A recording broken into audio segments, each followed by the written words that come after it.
My name is Jessica, 29 years old, and I had the perfect wedding planned until my sister Audrey stole it with my parents' blessing. I can still hear her words, cold and cruel, as she looked me straight in the eyes. "You can cry later. This day belongs to me." What she didn't know was that my fiancé Marcus had a secret that would turn her dream day into her worst nightmare. Before I tell you how my sister's perfect wedding turned into her worst nightmare, drop a comment letting me know where you're watching from and hit that subscribe button if you believe karma always comes back around. I've always been the responsible one. As a senior architect at one of Chicago's most prestigious design firms, I built my career through dedication and hard work. My colleagues respected me, my clients trusted me, and at 29, I was already making a name for myself in the competitive world of urban architecture. My specialty was sustainable design for luxury properties, which is how I met Marcus. My relationship with my younger sister Audrey has always been complicated. Just 2 years apart, we grew up in what appeared to be a loving household in suburban Chicago. But beneath the surface, there was always a current of competition that our parents, especially our mother Eleanor, seemed to nurture rather than discourage. "Jessica, why can't you be more like Audrey? She always makes an effort with her appearance," my mother would say when I'd show up to Sunday dinner in jeans and a simple blouse after working all weekend on a project deadline. Or, "Jessica, did you hear Audrey got another promotion? She's really moving up quickly at her company." This, despite the fact that I had just secured a multi-million-dollar contract for my firm. My father William wasn't much better. A successful businessman himself, he always had a special soft spot for Audrey. When she called with a problem, he'd drop everything to help her. When I called, I'd usually get, "Can we talk about this later, Jessica? I'm in the middle of something important." I'd learned to accept it, to build a life separate from my family's approval. That's why when I met Marcus Thomas at a project site for a new luxury hotel downtown, I kept our relationship to myself for nearly 2 months. Marcus was 32, tall with dark hair that had the slightest hint of silver at the temples. He worked as a financial consultant for high-end development projects, and we met when he was brought in to review the budget for the hotel I was designing. He was intelligent, thoughtful, and had a quiet confidence that drew me in immediately. "The terrace design is brilliant," he said during our first meeting, pointing to my blueprints. "The way you've angled it to capture both the sunrise and sunset while maintaining privacy from neighboring buildings shows incredible foresight."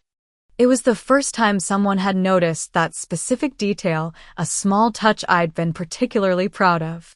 We started with coffee discussions about the project, which turned into dinner conversations about architecture, finance, our shared love of classic films, and eventually, our lives.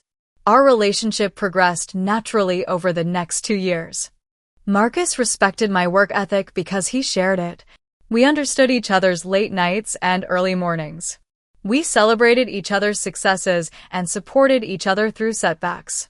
When he asked me to move in with him after a year, it felt right. The proposal came on our 2nd anniversary. He took me to 16, the restaurant at the top of Trump Tower with its breathtaking views of the Chicago River. As the sun set and the city lights began to twinkle, he got down on one knee. "Jessica, you've redesigned my world in ways I never imagined possible. Every day with you is like watching the most beautiful building rise floor by floor, getting stronger and more magnificent with time. Would you do me the honor of becoming my wife?" The ring was perfect, a vintage platinum setting with a center diamond surrounded by smaller sapphires, my favorite stone. I said yes through happy tears, and we spent the evening planning our future together. We decided on a June 15th wedding at a stunning venue on Lake Geneva, a place that held special meaning for both of us. We'd spent our first weekend getaway there, staying at the historic Baker House and falling in love with the area's natural beauty and charm. The lakeside estate we chose for our venue had gardens that bloomed magnificently in June, a grand ballroom with crystal chandeliers and panoramic views of the water. I was ecstatic when we secured the date and put down the non-refundable deposit. Everything was falling into place perfectly. I called my best friend Natalie immediately. We got it. June 15th. The Lake Geneva estate. I practically squealed into the phone. That's amazing, Jess. I told you calling them every day would pay off. Now we need to find you the perfect dress. Natalie responded with equal enthusiasm. Natalie had been my rock through everything. We'd been friends since college, and she knew all about my family dynamics. When I finally decided to share the news of my engagement with my parents and Audrey, Natalie offered to come with me for moral support. They'll be happy for you, she assured me as we drove to my parents' house for Sunday dinner. This is your engagement. Even they can't make this about Audrey. But I knew better. When I showed my mother the ring and told her about our plans, her first response was, "Oh, it's lovely, dear, but don't you think it's a bit much?" Audrey always said she wanted something more delicate when she gets engaged. My father's reaction wasn't much better. June 15th? That's right in the middle of the fiscal year closing. I'll have to see if I can get away from the office. Audrey, to her credit, seemed genuinely happy for me at first. It's beautiful, Jess. You deserve to be happy, she said, hugging me tightly. In that moment, I allowed myself to hope that perhaps my wedding would be different, that perhaps my family would finally put me first, just this once. With Natalie's help. I threw myself into wedding planning. We created elaborate spreadsheets tracking every detail, from floral arrangements to menu options to seating charts. I found a dress that made me feel like the most beautiful version of myself, a sleek, modern gown with architectural elements that reflected my design aesthetic. Marcus and I met with the venue coordinator multiple times, finalizing every detail of our special day. We chose a color palette of midnight blue, silver, and white, reflecting the lake and night sky. We hired a string quartet for the ceremony and a jazz band for the reception. We selected a renowned chef to create a menu featuring local, seasonal ingredients. Everything was perfect. I was happier than I'd ever been. If only I'd paid more attention to the warning signs that were already appearing. The first hint that something was off came about 4 months before our wedding. Audrey called me, unusually excited, to tell me she'd met someone. His name is Brian Matthews, she gushed. He's a venture capitalist who just moved to Chicago from New York. We met at that charity gala I told you about. That's great, Audrey, I said, genuinely happy for her. My sister had a history of short relationships that never seemed to develop into anything serious. It was nice to hear her so enthusiastic. He's incredible, Jess. So successful and charming. He's investing in all these amazing startups and has connections everywhere. Mom and Dad are going to love him. Over the next few weeks, Audrey's relationship with Brian seemed to progress at warp speed. Every time we spoke, she had some new story about an extravagant date or an impressive business deal he'd closed. I was surprised but pleased that she seemed so happy. What I didn't realize then was how frequently Audrey was bringing up my wedding venue during our conversations. So that place in Lake Geneva. It has that big ballroom with the chandeliers, right? She asked casually during one of our calls. Yes, it's gorgeous. Why do you ask? Oh, no reason. Brian mentioned he attended a conference there once and said it was beautiful. Such a coincidence. A week later, my mother called to ask for the venue's contact information. I just want to have it on hand, she explained, in case we need to contact them about anything. It seemed reasonable enough, so I shared the information. It wasn't until I called the venue to finalize some details that I discovered my mother, father, and Audrey had gone to see it the previous weekend. Your family was lovely, the coordinator said. Your sister seemed especially taken with the rose garden. She mentioned she might want to use it for photos too. I felt a slight unease, but brushed it off. Perhaps they just wanted to be more involved in the planning. Perhaps they were finally showing interest in my big day. Around the same time, I began noticing changes in Marcus's behavior. Nothing dramatic, Just small things that seemed out of character. He started taking phone calls in another room, speaking in hushed tones. When I asked who had called, he'd say it was work. But the tension in his shoulders told me otherwise. One evening, I came home early from a meeting that had been canceled and overheard him on the phone in our home office. "We need to be careful," he was saying. "I'm not sure how much longer I can keep this up without telling her. She deserves to know the truth about what happened." When I entered the room, he quickly ended the call and tried to act normal. When I asked who he was talking to, he claimed it was a colleague about a confidential project. "Is everything okay?" I pressed. "You've seemed stressed lately." "Just work pressure," he assured me, kissing my forehead. "Nothing for you to worry about." I wanted to believe him, but doubt had crept in. Was he having second thoughts about our marriage? Was there someone else? The thought was too painful to consider. I confided in Natalie over lunch the next day. "I'm probably being paranoid," I concluded after telling her about the strange call. "Maybe," Natalie said thoughtfully, "but trust your instincts, Jess. You're usually right about these things." She then changed the subject. "Speaking of strange behavior, have you noticed anything weird with Audrey lately? She called me to ask about your wedding plans, like what flowers you're using and if you've finalized the menu." "Why would she call you about that? Why not just ask me?" Natalie shrugged. "She said she didn't want to bother you with questions when you're so busy." But it felt odd, like she was gathering information. The uneasy feeling grew stronger, but I still couldn't piece together what was happening. Then, just 3 months after they'd started dating, Audrey announced that Brian had proposed. "We're engaged," she squealed over the phone.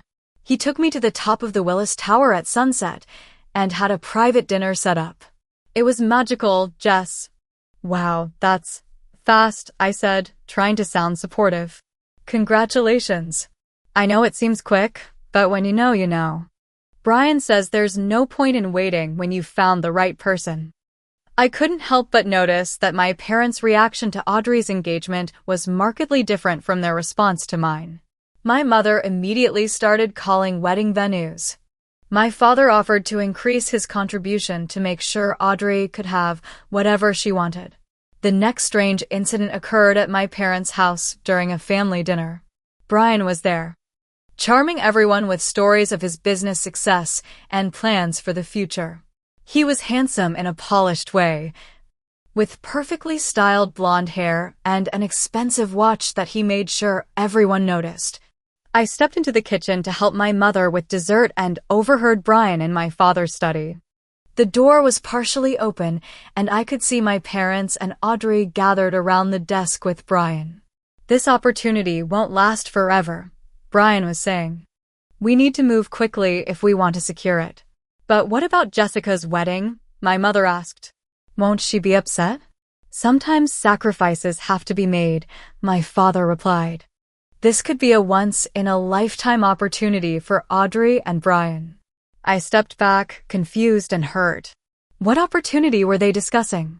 And what did it have to do with my wedding? Little did I know, I was about to find out exactly what they were planning, and it would shake the foundation of everything I thought I knew about my family. The following Sunday, Audrey called a family meeting. "I have something important to discuss with everyone," she announced, her voice brimming with barely contained excitement. "Brian and I would like you all there, including Marcus." Marcus and I arrived at my parents' suburban home to find everyone already gathered in the living room. Brian sat next to my father on the sofa, looking like they'd been deep in conversation. My mother fussed around, offering drinks and appetizers, her cheeks flushed with anticipation. "Now that everyone's here," Audrey began once we were seated, "Brian and I have some exciting news to share." She gripped Brian's hand, exchanging a look with him that made my stomach tighten with foreboding. "As you know, we're engaged," she continued. "But there's been a development in Brian's career. He's been offered an incredible opportunity to lead the European expansion of his company, based in London." "That's wonderful," I said automatically, still not seeing where this was going. The thing is, Brian interjected smoothly, we need to relocate within the next 2 months. The position starts July 1st, and we'll need time to find housing and get settled before then. My mother nodded eagerly, which means they need to get married before they leave. A cold realization began to dawn on me. I looked at Marcus, whose expression had grown serious, then back at my sister. We want to get married before we go, Audrey confirmed. And we've been talking with Mom and Dad about the logistics. What logistics? I asked, my voice suddenly hoarse. My father cleared his throat. Well, Jessica, the timing is a bit delicate. Audrey and Brian would need to get married in June to have enough time to prepare for their move. June, I repeated flatly. June 15th, specifically, Brian added. It's the only date that works with our timeline. The room fell silent as the implication hung in the air. June 15th. My wedding date. You want my wedding date, I stated. Not as a question, but as the horrible truth it was. Jessica, honey, my mother began in her placating tone, we've been discussing this as a family. And we think the most practical solution would be for Audrey and Brian to take your date and venue. Practical solution? I echoed, disbelief making my voice rise. That's my wedding date. Marcus and I have been planning this for months. We've paid deposits, sent invitations. Which is exactly why it makes sense, my father interjected.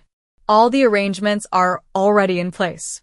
It would be a shame to let those deposits go to waste when Audrey and Brian could use them. Let them go to waste?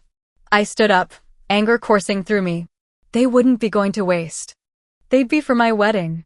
Jessica, please be reasonable, my mother said. Audrey has this once-in-a-lifetime opportunity with Brian's career. Your wedding can be rescheduled. The venue has availability in September. September. I was practically shouting now.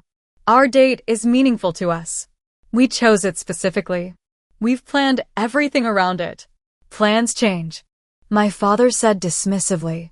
Audrey and Brian have a legitimate reason for needing this date. I turned to Audrey, who had remained silent during this exchange. You can't be serious about this. You want to take my wedding? The one I've been planning for almost a year. Audrey met my gaze, and what I saw there chilled me to the bone. There was no remorse, no sisterly compassion. Just cold determination and perhaps a hint of triumph. You can cry later. This day belongs to me, she said, her voice soft but steely. Brian's opportunity is too important. We need this date. And Mom and Dad agree it's the right decision. I looked at Marcus, expecting him to defend our plans, to express outrage at this unbelievable request. But he sat quietly, his expression unreadable. Marcus, I prompted, my voice breaking slightly. He finally spoke, his tone measured. I think we should discuss this privately, Jessica. There are factors here that might not be immediately obvious. His calm response confused and hurt me even more. Why wasn't he fighting for us? There's nothing to discuss, I insisted. This is our wedding. We've planned it, paid for it, dreamed about it. It's ours. Actually, my father interjected. The deposits were paid from the account I set up for your wedding fund. Technically, I can redirect those funds as I see fit. The betrayal was complete. My family had already decided, without consulting me, to give my perfect day to Audrey. They'd discussed it, planned it, and now were simply informing me of their decision. As the conversation continued around me, I sat in stunned silence, watching as they discussed the details of transferring my wedding to Audrey. They talked about notifying guests, changing the names on the contracts, adjusting the flower arrangements to suit Audrey's preferences. The color scheme will need to be changed, my mother was saying. Audrey has always looked better in pink than blue. And the menu, Audrey added. I was thinking we could swap the salmon for beef Wellington. Brian prefers red meat. They were dismantling my carefully planned day piece by piece, replacing each element with Audrey's preferences, erasing me from my own wedding. When I finally found my voice again, I addressed the room coldly. I can't believe you're doing this. Any of you. I stood up, gathering my purse. Marcus, are you coming? He nodded and rose, placing a gentle hand on my back as we left. No one tried to stop us. No one apologized. They simply continued their planning session as if the rightful bride and groom had never been there at all. In the car, I finally broke down, tears streaming down my face. How could they do this? How could Audrey do this? Marcus drove in silence for a few minutes before responding. Jessica, there's something I need to tell you about Brian. Something important. His serious tone cut through my grief, and I looked at him through tear-blurred eyes. What about Brian? Not here, he said, checking the rearview mirror. Not now. Let's get home first. His cryptic response added another layer of confusion to the nightmare my day had become.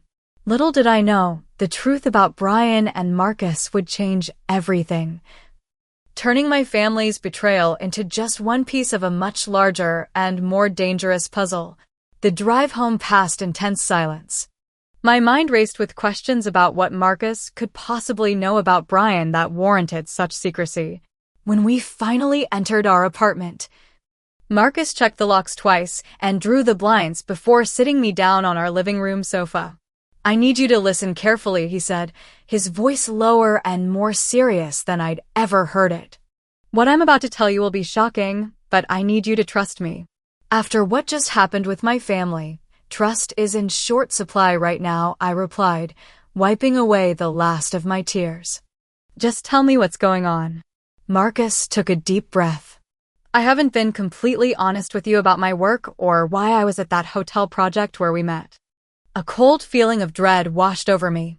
Are you married? Is that it? No, nothing like that, he assured me quickly. It's about my job. I'm not just a financial consultant. I work for the FBI in a special division that investigates financial crimes. I stared at him, certain I'd misheard. The FBI? You're, what, some kind of agent? He nodded, pulling out a badge and identification I'd never seen before. I'm a special agent specializing in fraud cases, particularly investment schemes targeting wealthy individuals and families. My world tilted on its axis. The man I thought I knew, the man I was planning to marry, had been living a double life. And Brian? I asked, suddenly making the connection. Is he involved in something illegal? Marcus's expression confirmed my suspicion before he even spoke. Brian Matthews isn't his real name. We've been tracking him for nearly 3 years. His actual name is Robert Carson, and he's wanted in connection with multiple investment fraud schemes across 5 states. I felt physically ill. My sister is engaged to a criminal. A sophisticated con artist, Marcus clarified. He targets wealthy families, establishes relationships with family members, typically women, and uses those connections to gain access to family assets. He's stolen millions, Jessica. And you've known this the whole time? Anger began to replace shock. You let Audrey get involved with him? You were going to let her marry him. We didn't know he was targeting your family specifically until recently, Marcus explained. We were tracking his movements in Chicago, but we lost him for a while. When Audrey started dating him, I began to suspect, but I needed proof before I could act. So, all those secretive phone calls were with my team. We've been building a case, gathering evidence. That woman you saw me with last month wasn't an affair, Jessica. She's my sister and fellow agent, Amanda. We were exchanging information about Brian's activities. My head was spinning with revelations. Did you start dating me because of this investigation? Was our entire relationship just part of your cover? Marcus reached for my hands, his eyes earnest. No, that's not how it happened. I was at that hotel for legitimate investigative reasons. But meeting you was completely separate. Falling in love with you was never part of any plan. But you stayed with me, proposed to me, all while keeping this massive secret. I pulled my hands away. How can I believe anything you say now? I wanted to tell you so many times, he said quietly. But it would have compromised the investigation. And when I realized Brian was getting close to your family, I had to be even more careful. I couldn't risk him finding out who I really was. So what happens now? Do you arrest him? Will Audrey be implicated? Marcus shook his head. It's complicated. We need to catch him in the act of committing fraud. Right now, we have substantial evidence. But we need something definitive to ensure he can't escape conviction. And my sister? My parents. If they're unaware of his activities, they're victims, not accomplices. But Jessica, there's something else you should know. He hesitated. Based on our intelligence, we believe Brian is after more than just Audrey. We think his primary target is your father's business and investment portfolio. I thought about my father, who had built his company from nothing, who had worked tirelessly his entire life. Despite our difficult relationship, I couldn't bear the thought of him being destroyed by this criminal. We need to warn them, I insisted. If we tip them off now, Brian will disappear. He's done it before. We need to catch him red-handed, which means letting him think his plan is working. The full implications of what Marcus was saying hit me. You want to let the wedding proceed. You want to use my sister as bait. Marcus winced at my phrasing. Not bait, exactly. But yes, we need to maintain surveillance and gather evidence up to and including the wedding day. That's likely when he'll make his move to secure access to your family's assets. So, what am I supposed to do? Pretend I'm fine with Audrey stealing my wedding while her fiancé plots to steal my family's money. I know it's asking a lot, Marcus admitted. But if you could appear to reluctantly accept the situation, it would help us maintain our cover and build our case. I stood up, pacing the room as I processed everything. I need proof. I need to see evidence that what you're saying about Brian is true. Marcus hesitated, then nodded. I can show you some of our file on him. Not everything, but enough for you to understand who we're dealing with. He retrieved his laptop and pulled up a secure file. For the next hour, I reviewed surveillance photos, financial records, and victim statements detailing Brian's, or rather Robert's, history of fraud. There were pictures of him with different hair colors and styles, using different names, accompanying different women to social events. The pattern was always the same: charm, integrate, defraud, disappear. He's done this at least 6 times that we know of, Marcus explained. His longest con was 18 months. His shortest was just under 4 months. And he's been with Audrey for 3 months, I noted, the timeline suddenly making horrible sense. The rushed engagement, the sudden job opportunity abroad, the need for an immediate wedding. Classic accelerated timeline, Marcus confirmed. He creates urgency to prevent too much scrutiny and to rush the transfer of assets before anyone gets suspicious. I closed the laptop, my decision made. I'll help you catch him. Not for Audrey, who was willing to steal my wedding without a second thought, but for my parents. They don't deserve to lose everything, even if they've been terrible to me. Marcus looked relieved. Thank you. We'll need to coordinate with my team, establish protocols. This could be dangerous, Jessica. Brian is desperate and cornered animals are unpredictable. What do I need to do? For now, call your parents. Tell them you've had time to think and that while you're hurt, you understand the situation. Say you want what's best for Audrey and that you'll help with the wedding preparations. The thought of pretending to support Audrey after her betrayal made my stomach turn, but I nodded. And then we watch and wait. We gather evidence.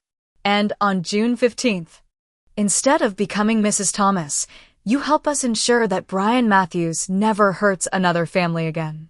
As I picked up my phone to make the call to my parents, I realized that my perfect wedding had transformed into something I never could have imagined, a sting operation to catch a con man who had targeted my family.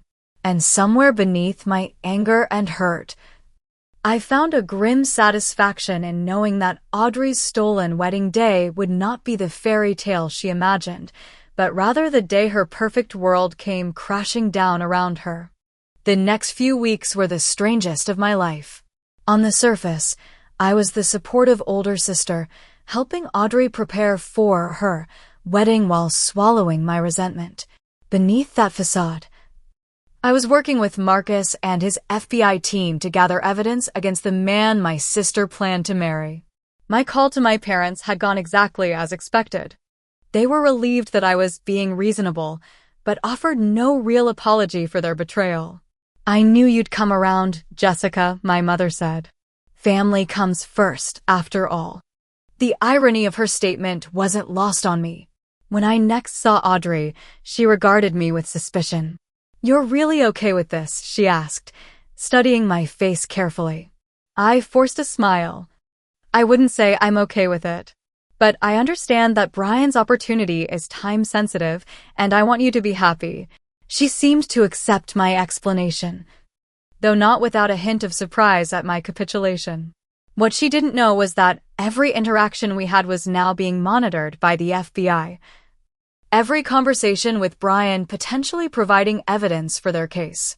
Marcus had introduced me to the key members of his team, Amanda, his sister and fellow agent who specialized in digital forensics, Derek, the tactical leader who would coordinate the actual arrest, and Sophia, their supervisor who oversaw the entire operation. "Your cooperation is invaluable, Jessica," Sophia told me during one of our briefings in a secure hotel room. "You're providing access we couldn't have achieved otherwise." "I just want this to be over," I admitted. "I want Brian stopped before he can hurt my family." "That's our goal too," she assured me. "But we need to be methodical. Carson, or Brian as you know him, is careful. He's evaded capture before by being patient and thorough." The plan they developed was intricate. I would help with wedding preparations, keeping my eyes and ears open for any discussions about finances or asset transfers. Marcus would maintain his cover as my fiancé, attending family functions and gathering intelligence. The FBI would monitor Brian's communications and movements, building their case piece by piece. As part of my supportive sister role, I accompanied Audrey to her final dress fitting. The bridal salon had originally been booked for me, another detail Audrey had simply appropriated. "What do you think?" she asked, twirling in a gown that was far more elaborate than the sleek architectural dress I had chosen. "It's very you," I replied diplomatically. "Brian says I look like a princess," she said, admiring her reflection. "He wants everything to be perfect." "I'm sure it will be," I said, thinking of the FBI agents who would be disguised as catering staff and guests on her big day.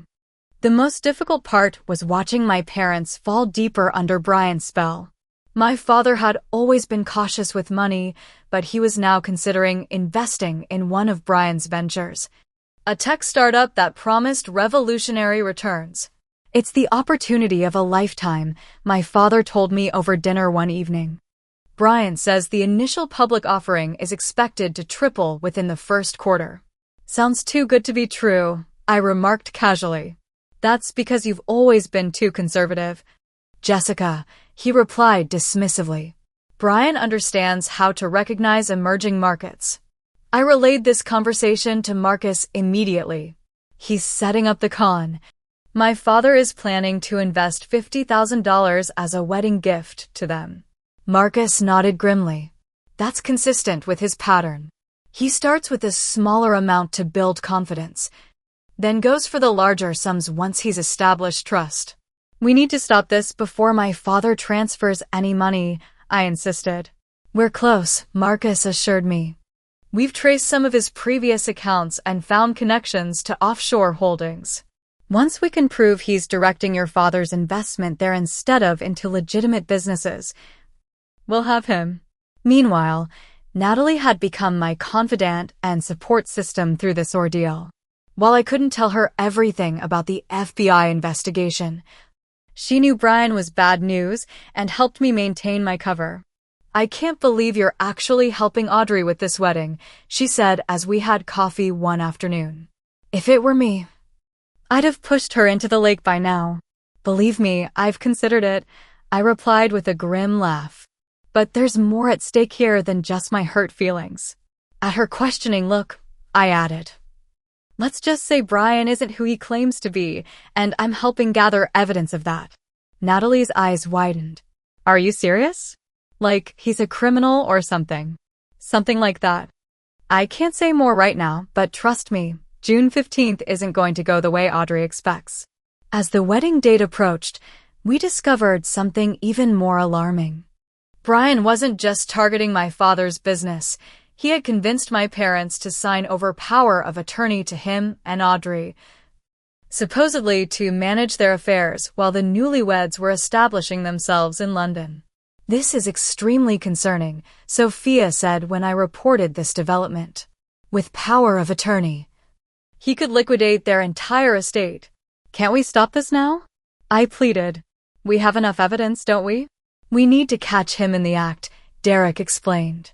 Otherwise, his lawyer could argue that he had legitimate intentions and just hadn't executed them yet. The wedding is the perfect opportunity, Amanda added. All the pieces will be in place. The power of attorney, the investment funds, and Brian thinking he's about to get away with everything. I understood their reasoning. But it was agonizing to watch my sister float through her wedding preparations, blissfully unaware that her perfect day was about to become a nightmare. Despite her betrayal, there were moments when I saw glimpses of the sister I'd grown up with, the girl who had once looked up to me. I'm nervous, Jess, she confided the night before the rehearsal dinner.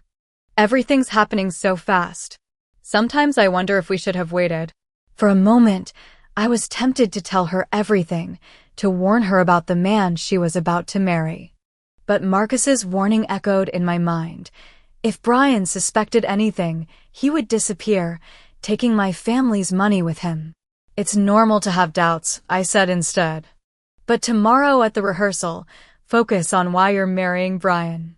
If he truly makes you happy, that's what matters. The rehearsal dinner was a surreal experience. I sat at a table with Marcus, watching Brian charm everyone around him. He was playing the role of devoted fiancé perfectly, attentive to Audrey, respectful to my parents, friendly to all the guests. To my beautiful bride-to-be. He toasted, raising his glass to Audrey, and to her wonderful family for welcoming me with open arms and open hearts. The double meaning wasn't lost on me. Open hearts, open wallets. After the dinner, Marcus and I met with the FBI team one last time to review the plan for the wedding day. We'll have agents positioned throughout the venue, Derek explained, showing us a diagram of the estate. Communication will be maintained through these discreet earpieces. He handed one to Marcus, who would be wearing his wire as usual. What about me? I asked. Shouldn't I be able to hear what's happening?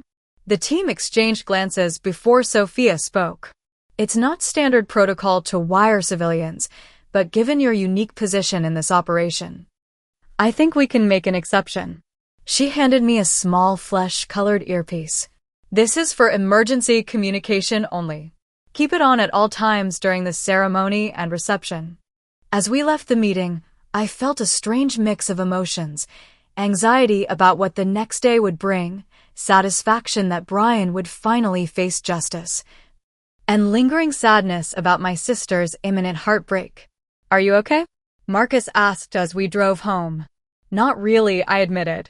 Tomorrow was supposed to be our wedding day, and now I'm helping arrest my sister's fiancé instead.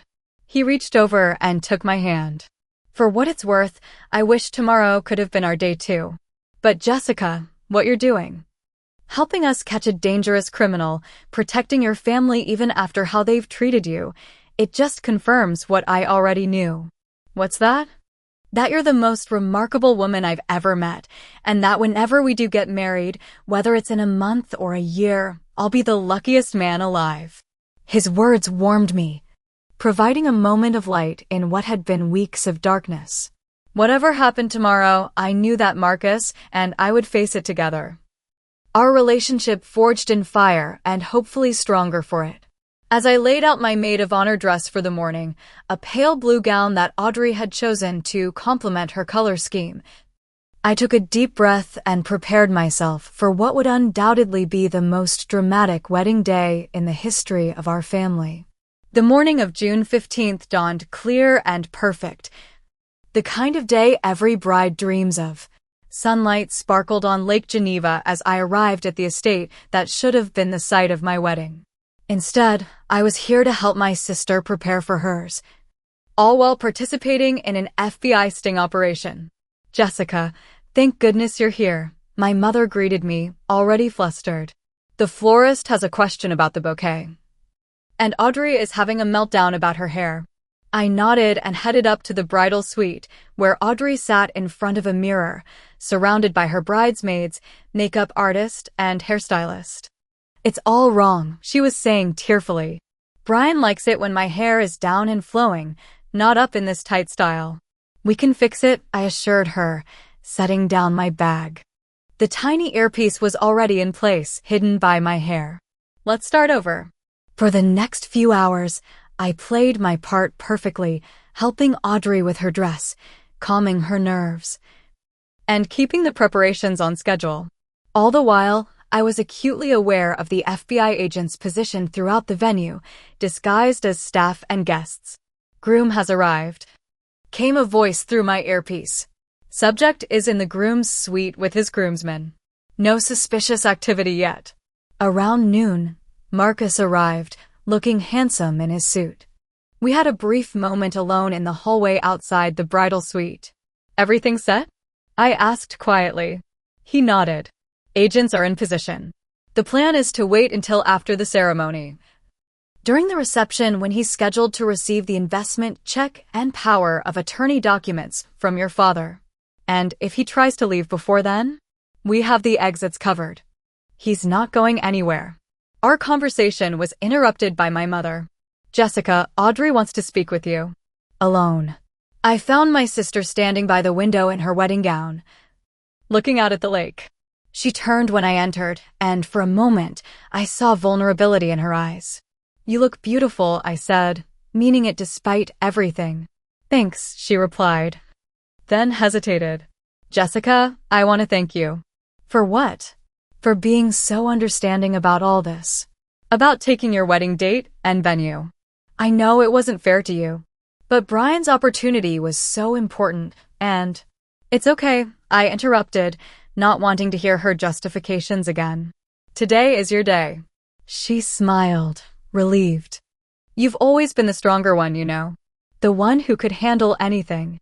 I've always envied that about you. Her words caught me off guard. You envied me? Of course. You're so independent, so successful on your own terms.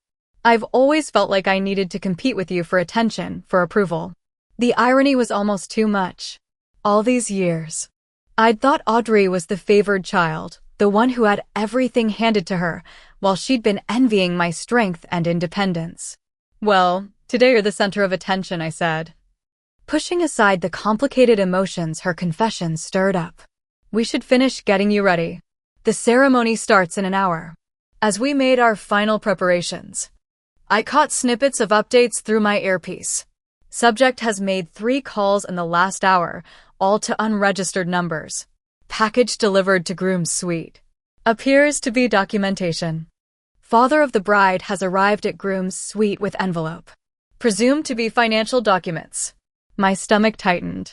It was all happening according to plan, both Brian's and the FBI's.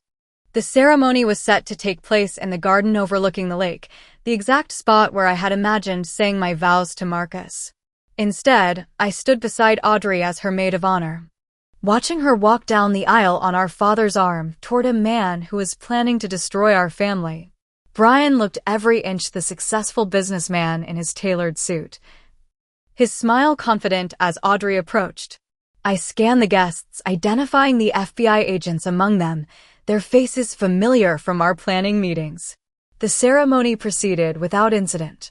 The minister spoke about love and trust, words that rang hollow given the circumstances. When he asked if anyone objected to the union, I felt a moment of temptation, but remained silent, knowing the plan required patience. By the power vested in me, I now pronounce you husband and wife, the minister declared. You may kiss the bride. Brian kissed Audrey passionately, playing his part to perfection. The guests applauded, unaware of the drama about to unfold.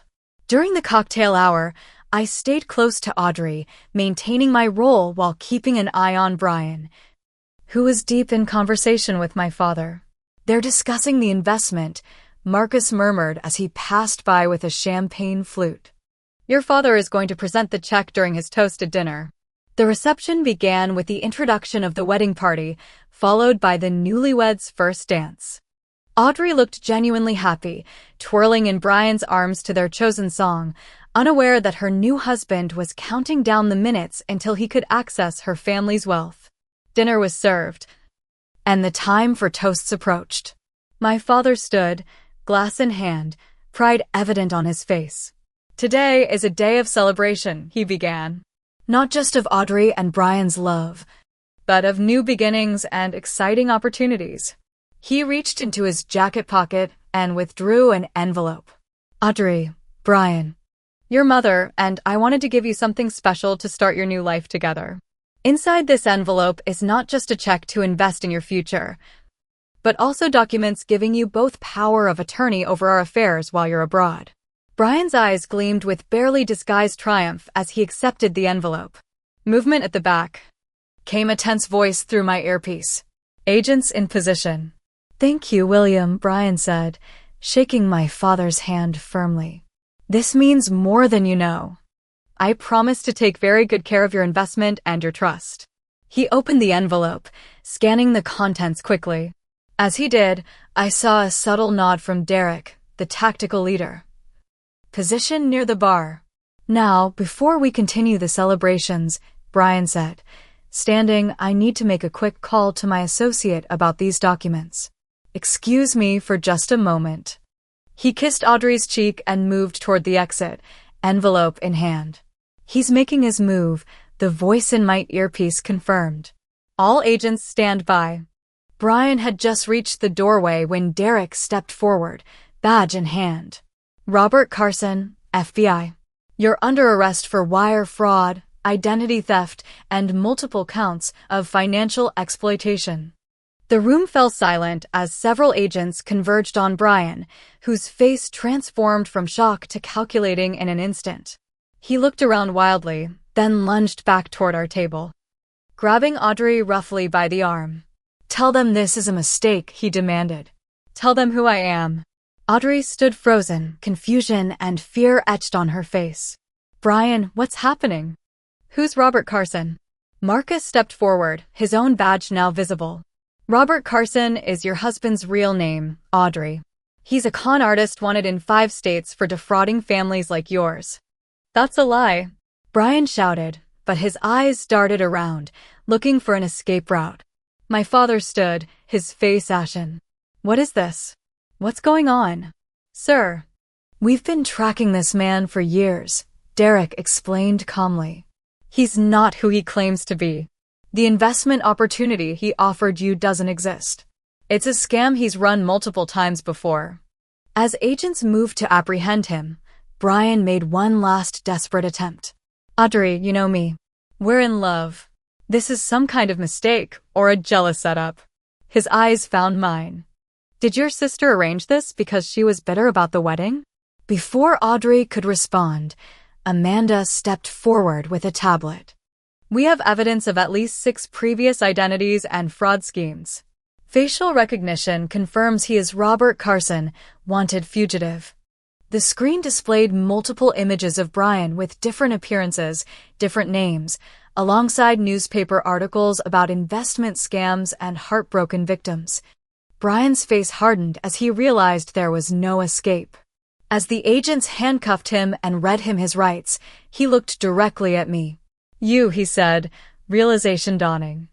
You were working with them all along. I didn't respond, my eyes fixed on Audrey, who had collapsed into a chair, her wedding dress pooling around her like a deflated dream. The agents led Brian away as guests murmured in shocked disbelief.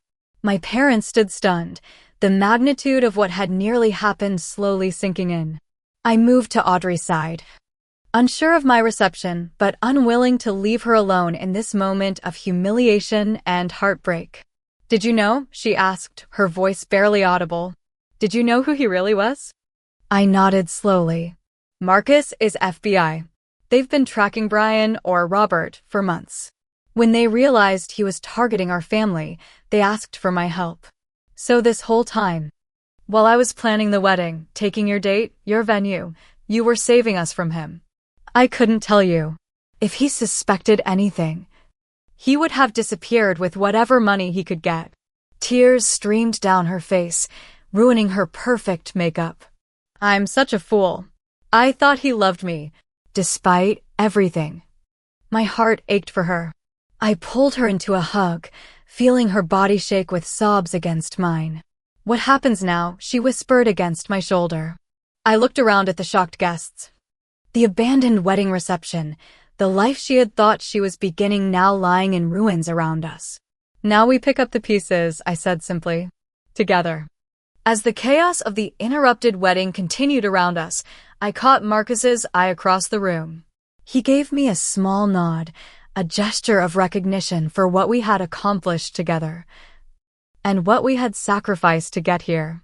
My perfect wedding day had been stolen, but in its place, I had saved my family from financial ruin and possibly helped many other potential victims by stopping Brian before he could strike again. It wasn't the June 15th I had planned, but perhaps it was the one that needed to happen. 3 months after the wedding that never was, I sat across from Audrey at our favorite cafe in downtown Chicago. Fall had begun to paint the trees along Michigan Avenue in shades of gold and crimson, a stark contrast to the vibrant greens of that June day that had changed everything. Audrey looked different now. The perfectly highlighted hair and designer clothes remained, but there was a new sobriety in her eyes, a humility in her posture that had never been there before. The painful aftermath of Brian's arrest had stripped away much of her previous confidence, but in its place, something more authentic was emerging. I still can't believe I fell for it all, she said, stirring her latte absently. Looking back, there were so many red flags. Con artists are professionals, I reminded her. He knew exactly what to say, how to make you feel special. But I should have known better. The whirlwind romance, the rushed engagement, the convenient job opportunity requiring an immediate wedding. She shook her head. I was so caught up in having something perfect, something enviable, that I never questioned any of it. The weeks following the aborted wedding had been chaotic. Brian, or Robert Carson as we now knew him, was facing multiple federal charges. The FBI had discovered connections to at least 8 other fraud schemes targeting wealthy families across the country. My parents had narrowly escaped losing their life savings and control of their assets. Have you spoken to Mom and Dad this week? I asked, changing the subject slightly. Audrey nodded. They're still processing everything. Dad's been meeting with financial advisors to review all their security protocols. Mom is, well, she's Mom. She keeps saying she just wants to put this unfortunate incident behind us. I smiled wryly. Eleanor Montgomery had always excelled at minimizing uncomfortable realities. And you? Audrey asked, meeting my eyes directly. How are things with Marcus? At the mention of his name, warmth spread through me.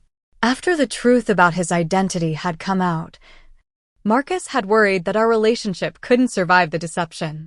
But if anything, sharing that intense experience had brought us closer. He's good. The Carson case has finally been transferred to the prosecution team, so he's less consumed with work. We've been talking about the future. Wedding plans? Audrey asked hesitantly. I nodded. Something small. Just close friends and family at the Botanical Gardens next spring. An awkward silence fell between us. The elephant in the room had finally been acknowledged. Jessica. Audrey began, her voice tight with emotion. I need to say something that's long overdue. I am so deeply sorry for what I did to you. Taking your wedding date and venue wasn't just selfish. It was cruel. And the way I said those horrible things to you. She swallowed hard.